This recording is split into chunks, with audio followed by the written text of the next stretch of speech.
Componentes básicos de electrónica.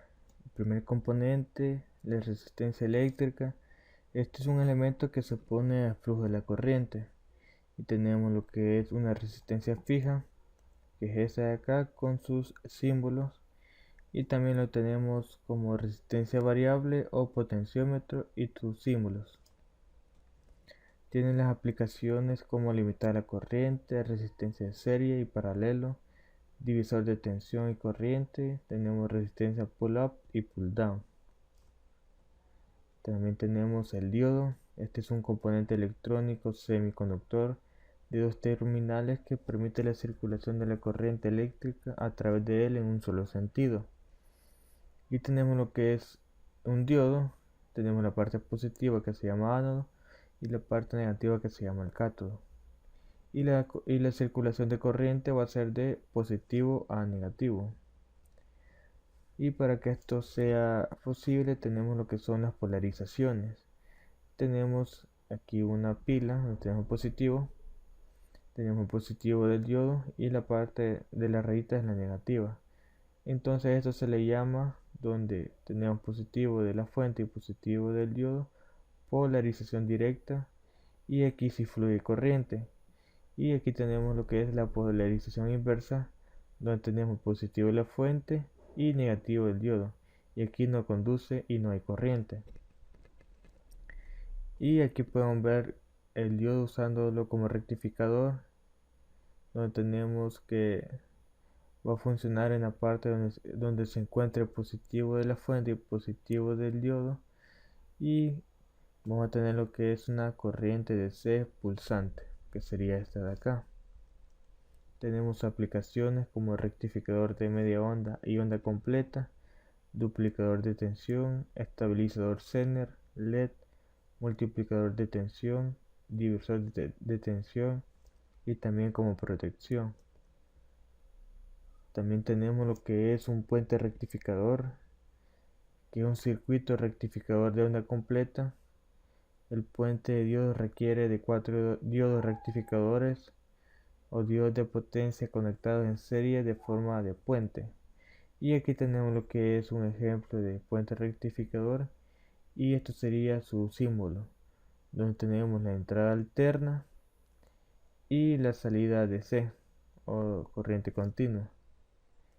Y aquí tenemos lo que es un ejemplo de cómo sería la corriente alterna antes de entrar al puente de diodos y la corriente directa después de salir del puente de diodos, que sería de onda completa, viendo que se aprovechan la onda positiva y negativa de la corriente alterna.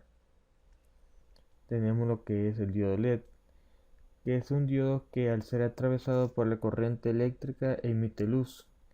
Tiene dos partes, una positiva que es ánodo y otra negativa que es cátodo. Y aquí podemos ver lo que es un ejemplo de diodo LED y su símbolo. La parte positiva adentro del encapsulado se ve un poco más pequeña en comparación a la negativa, que es un poco más grande. Esto se puede tomar como referencia también. Tenemos lo que es diodo Zener, que ese es un tipo especial de diodo que siempre se utiliza en polarización inversa. Si el diodo se polariza inversamente, este no conduce mientras el voltaje aplicado sea menor al voltaje del Zener.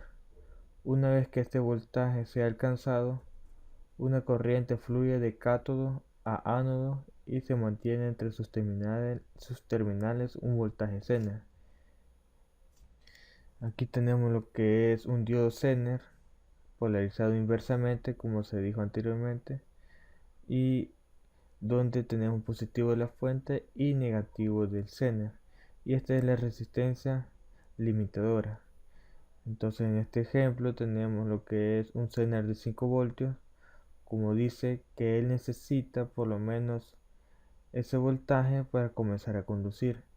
Entonces una vez pasado ese voltaje, el diodo Zener va a mantener lo que es un voltaje constante, similar a los reguladores, pero en este caso es un regulador más barato pero de poca corriente. Tenemos los capacitores, que es un dispositivo eléctrico que permite almacenar energía en forma de campo eléctrico. Entonces tenemos lo que es un ejemplo de capacitor y sus símbolos, donde este no es polarizado y este sí tiene polarización. Tiene sus aplicaciones como filtro, fuentes de alimentación, demodulador AM, osciladores, el flash de las cámaras, tubos fluorescentes, arranques de motores monofásicos y acopladores de etapas de un circuito. También tenemos lo que son los reguladores de voltaje, que este es un dispositivo diseñado para mantener tensión constante o regulable. Y aquí tenemos lo que son un ejemplo de lo que sería un regulador y su símbolo, donde tenemos el pin 1 que es voltaje de entrada, el pin 2 que es tierra y el pin 3 que es voltaje de salida. Y tenemos la misma gráfica del regulador Zener, donde se aprecia que mantiene el mismo voltaje, pero en cambio al Zener este necesita un poco más de 2 voltios para poder mantener este voltaje.